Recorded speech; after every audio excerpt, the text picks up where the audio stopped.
Now, 2027 is not just going to be another political contest. It's going to be a battle for the Kenyans' direction. Now, Dr. William Ruto, the incumbent president, and the hustler-in-chief himself, is already gearing up for his second term in 2027. But what will it actually take to send him home? Today, in this video on Vox Politika, we unpack the strength and the mathematics and the political wave that is needed to send home a sitting president. Before we get deeper, I would like to invite you to subscribe to this channel and hit that notification bell, and also like this video to support us. Mumesikia mkiongea chochote? Si mambo yao ni kuchora tu kwa internet na kuzunguka na fitina. Watu tawanyorosha asubuhi na mapema. I want us to start by looking at the weaknesses, at the strengths of Dr. William Samoei Ruto as we near this election period. Now, Dr. William Samoei Ruto, who is the incumbent president, is not an easy opponent. This man is a political machine. So to unseat him, it will take a lot. His UDA party that we all know is already well established in the entire 47 counties. And this party is already into the campaign mood. Even if we are not near to the election period, we have seen the president already all over the country in the name of state visits. But what he was really doing, these are campaigns already. And every Sunday, this man is everywhere in churches campaigning. What about the opposition? They have not established a party yet. Also, for the side of William Ruto, another strength that he has is the incumbent power, the incumbent president. He is the president. The fact that he is the president, this man has the state resources available for him. Even moving around in 2027, it will be very easy. He has the state machinery. He controls the security and administration of this country. And he has an easy access to the political platforms and the social platforms in this country. Na kwanza hata shida ya wale wananitisha ni mtu ambaye hajawahi kuwa rais, ajui hata vile ya kukuwa rais inakuanga namna gani. Sasa wewe. Another thing that we need not to ignore is the fact that he has already a brand that is called hustler brand. That hustler brand, there are still some Kenyans who are going to buy into that idea. But having said that, it does not mean that William Ruto is unbeatable. He can be defeated. He can only be defeated because of the following. Let us look now at the weakness that William Ruto has, that the opponents, the opposition now, that if they really want to take him out, then they need to capitalize on the following weaknesses of Dr. William Samoei Ruto.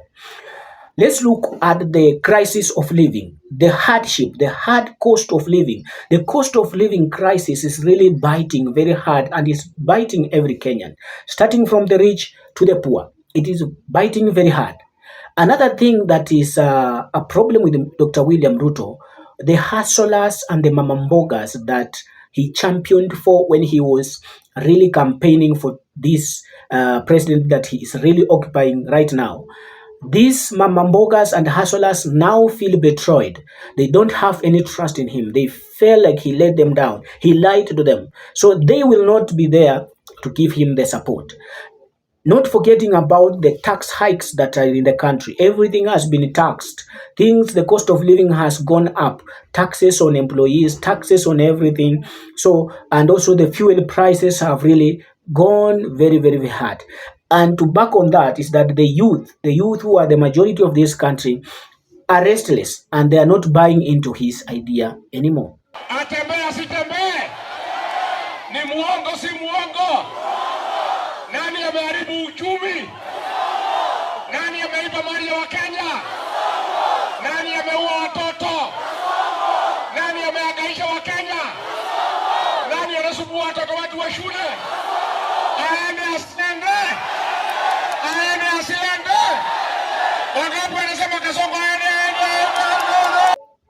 But the big question now becomes, to the opposition, what will it really take for any coalition or any person that intends to send Dr. William away from office 2027? What will it take him? What does they need to do? So for any political party or any political organization that will emerge, for it to be able to take away William Samoei Ruto from State House, and then they need to do the following key 5 things. Be careful and attentive here now. You can even take notes and be watchful. Watch the space for the things I'm going to tell you. Number 1, they need to unite completely. When we talk about uniting completely, we are talking about a united coalition or a united party whereby we have only one clear candidate to face Dr. William Samoei Ruto. A situation where we have a divided opposition, they will not be able to take away William Ruto. We need a one united coalition opposition going against Dr. William Samoei Ruto. That is if we have to send him home. Na huyu kiongozi wenu Kalonzo Musyoka, huyu Eugene Wamalwa, George Natembea, Fred Matiang'i, Rigiji yako hapo jikoni ndio na chora maneno. Watu hapa ni Mount Kenya South na sisi pale. Watu ya jamii ya Mlembe wako hapa, Wamaa wako pale, Wakisii wako pale. Wanajaribu kutuunganisha ati vile tunaweza kosana mapema. Sisi si wajinga. Hakuna hatuwezi kosana. Kwani sisi ni wajinga? Tutakaa namna hiyo hatusemi kitu. Tutaongea huko December 2026 tusema ni nani. Kwa sababu tukisema saa hii watatukoroga, si ndio? Any party that will be aspiring to unseat Dr. William Samoei Ruto, they need to do is that they need to have a clear messaging that connects with the people. Looking at the looking at the reasons why the bottom-up model did very well is that it connected emotionally with the voters. It connected emotionally with the voters and resonated with them very well. They felt like this is one of us who is being harassed by the government. This is the real hustler, our fellow hustler. So it connected with them. Something similar needs to come from the opposition. They need to have a clear messaging. They need to speak to the pains of the Kenyans and connect with them emotionally, relate with them, so that the Kenyans can buy and support them. Another thing that they need to do to be able to unseat Dr. William Ruto is that they need to have a clear blueprint that addresses the problems that are facing Kenyans. And I want to assure the people of Kenya, we have a formula to give you good leadership. They cannot just criticize Dr. William Ruto and then offer nothing for the Kenyans. Right? So they need to come up with a blueprint, that is a manifesto plan, that is talking about how they are going to reduce the taxes that has been hiked by the current government, how they are going to stabilize food security. Right now we have food insecurity. How they are going to stabilize food, how they are going to do the security of this country, how are going to create jobs and address the unemployment, how are they going to save the government workers, the employees whose pay slips have been raided into and now they are taking home almost nothing. Watu ya pay slip,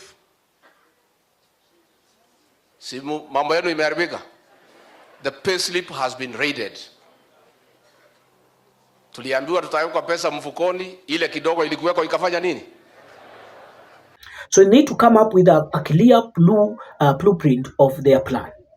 Another thing that they need to do is that they need to play the ground game, to employ a clear ground game. They need to forget about all the social media warriors and put their boots on the ground. By that I mean they need to mobilize on the ground physically from the churches, the chamas, the homes, villages, those villages. They need to have mobilizers in there. So this tells you that they need really to have resources. They need to mobilize from the villages, the churches, the chamas, the colleges. They need to mobilize all there on the ground, not on social media noises. We do not need noises. Noises and slogans will not be able to unseat a sitting president. Another thing that they need to employ is they need to include the youth and the women power. They need to bring fresh blood, fresh voices, and capitalize on the women and the youth, who are the majority of the populations in the country, so that they can pack them up. Those are the 5 things that they need to do. But another question, critical question that comes for them to be able to unseat Dr. William Ruto. Do you think that they need Raila Odinga and Uhuru? Because what William Ruto did the other day is that he ran very fast before the opposition even thought of it. And he went and shook hands with Uhuru Kenyatta the other day, you guys saw. He went and shook hands with the Raila Odinga, you have seen it. Right now, as we speak, we have Uhuru men in the likes of Mutahi Kagwe in government, and we have the likes of Opiyo Wandayi and Oparanya and the likes of Akina, all those people from Raila's camp. They are already in the government. So the question we are asking to them, do these opposition people or any party that needs to unseat a sitting president, do they need the presence and the inputs of Raila Odinga and Uhuru Kenyatta? The answer is yes, they need. Let's be real and realistic. These 2 men, Raila Amolo Odinga and Uhuru Kenyatta, still commands political capital in this country. Uhuru, though he is silent, he still commands the mountain, and also he has the deep state. He can command the deep state when it comes to mobilizing resources, whether they will be there on the forefront or just underground planning things chini ya maji. It will really help. It will really help to unseat William Ruto. And that's why if you want to know that William Ruto is very clever and is already planning for 2027, he went and he shook hands with these people, and they are now in government. So we need them. So as I conclude this, I want to say that 2027 may seem to be very far. But if there's going to be any change and political victory for any person who needs to unseat Dr. William Ruto, then they must understand that political victory is built early. Not through noises, but with organization and action on the ground. Can Dr. William Samoei Ruto be sent home 2027? The answer is yes, he can be sent home. But only with a clear organization, strategy, clear mathematics, and a clear political wave. Not with the noises and slogans on social media. Putting the boots on the ground and doing real mobilization, a clear unity and authenticity from the opposition side. That only is what it's going to take to unseat a sitting president. If this video made you think, kindly smash that like button, hit the notification button, subscribe to this video, and drop your thoughts in the comment section below. Let me see, who do you think is likely to unseat Dr. William Ruto, and what do you think it will take for Dr. William Samoei Ruto to go home? Until next time, in our next video, stay informed, stay sharp. My name is Jacob Nyende, and this is Vox Politika.